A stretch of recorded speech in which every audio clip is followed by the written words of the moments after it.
Curtis Visa, head coach of the Vancouver Island Raiders, joining me as we continue to look around the BCFC and as the teams head in and out of their spring camps. The Raiders had their spring camp this weekend. And, Coach, I want to go a little bit back before we talk about camp. And let's talk about this offseason for you. Your first as a head coach anywhere, let alone in junior football.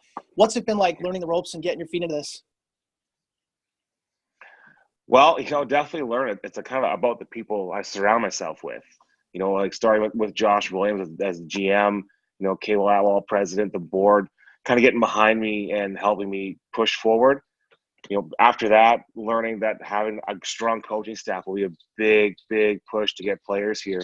So bringing all the staff that we have, I couldn't be doing what I'm doing without them. Then as far as the recruiting process is, you got to be everywhere. There's been some really great push from recruiting around the country for other junior teams, youth sport. They're everywhere. And so it's kind of learning to be competitive and knowing what players are going to work for your systems and how we can help progress them as young men, but also put out the best team. So what have I learned? You got to be on all the time. How do you prioritize? Because even in that little quick answer, you listed off like 10 really important things. And when you're the head coach, you might not be coaching a specific position anymore, but you got to run the whole show. And how are you prioritizing your areas? What areas do you think are, hey, I absolutely must nail this. I have to be focused on that. Well, for me, the biggest thing right now I'm getting is communication. So communication from the top down. So for me, it's looking at my coordinators. Okay, what do you guys need? And if they're like, I'm not sure when we were good, then I'll go down positional coaches. Then looking at what making sure the players are taken care of. But I also have the help of GM where he's going around doing the same thing. So communication right now is the number one piece.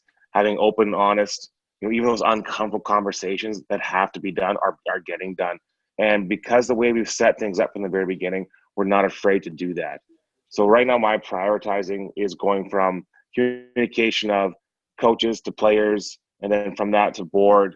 So we're all kind of working together because Josh does the board as his priority, and then to coaches to players, and making that whole cycle work. So that's right now for me is the biggest piece is communicating and being transparent and open with them. And that for me is being a really big piece of success. I wanted to ask you because every coach handles it a little differently. But how do you sell the BCFC when you go out recruiting? Because you're going across the country, you're trying to pull kids away from U Sport, away from the PFC or the OFC, or even from another BCFC team, or maybe from a different season, right? So, what are your selling points when you say this conference is the best conference in Canada?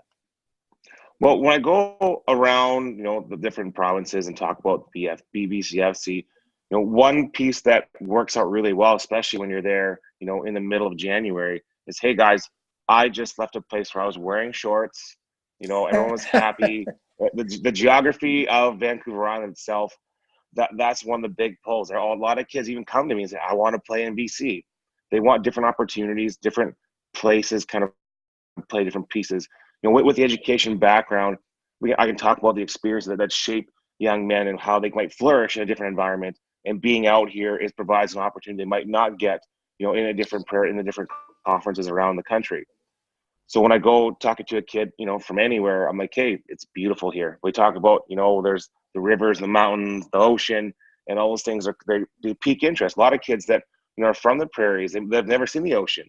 The idea of going on a ferry or, being around the mountains for them was kind of a big deal. They like to fish, they like to hunt. So there's providing those opportunities outside of football. And when it comes to football, they all know it is a competitive environment.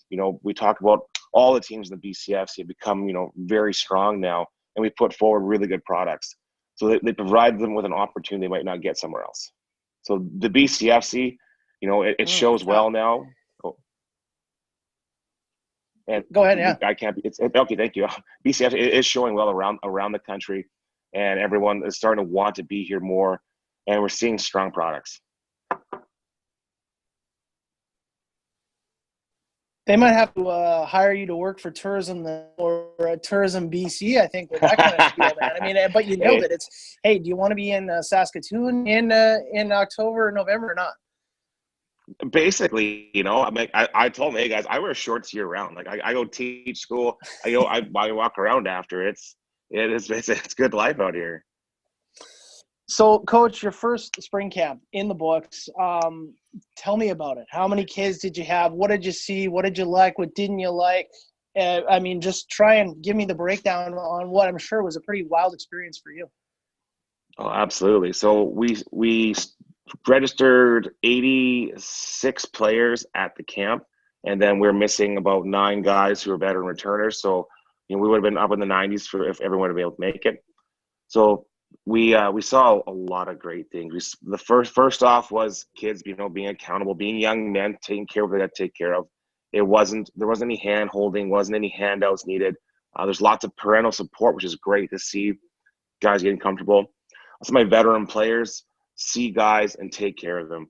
Like, hey, man, we got you. We're gonna help you out. We're gonna be your boy. Like, we're gonna through camp. That part was pretty amazing. Just seeing them come together like that. So day one was fantastic.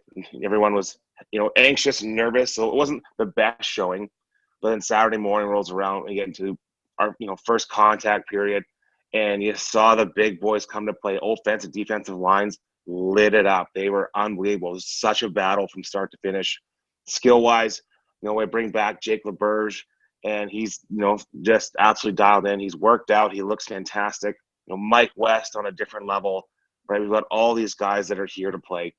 So day two, it got hot in Nanaimo, so hitting 20, 23 degrees. It's on that hot turf field in ND, and when it came to our second practice of the day, we went to a competitive period, a one-on-one kind of gauntlet style, and to see the rise of competitive level, seeing what these guys are made of, like that inner workings that make an athlete an athlete was unbelievable.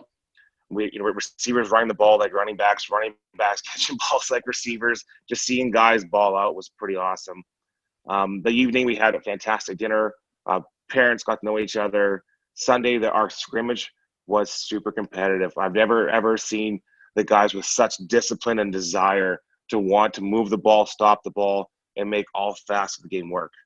So for a first camp, the big credit goes out to the GM and all the army of people behind him, the parents, everyone being there.